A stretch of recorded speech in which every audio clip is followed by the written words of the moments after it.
სპეცსამსახურების მიერ რამე მიზეზი უნდათ ხელში რომ დაეწყოთ რაღაცა გარკვეული პროტესტები, რაც მე გადაიზარდა რა თქმა უნდა, რაც თქვენ იცით და ყველამ ვიცით. ნუ რა თქმა უნდა გავჩერდით ჩვენ, ქართველებიც იყვნენ ვიღაცები, გამვლელები გზაში, ან შეიძლება პატრიარქს გაყვენა ახლოს. იქ იდგა პოლიციის უფროსი არლანი იყო ასეთი გვარად, ვიქტორ არლანი, სხვადასხვა რომელსაც ჩეჩენმა თავი მოაჭრა ნაჯახით, გაგრაში, გაგრის დაცემის შემდეგ ქართველი სახლი ვერ გაიყვეს. და არლანს ვიცნობდი გაგრიდან. მე ვთხარი ველაპარაკე, რა შრებით რამე, ერთი სიტყვით გაუძალიანდით ჩვენს.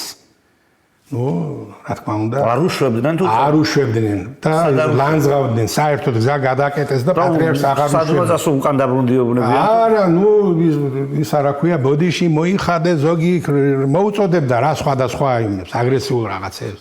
ერთი სიტყვით ეს 15-20 წუთი გაგრძელდა ჩვენი მისვლის შემდეგ და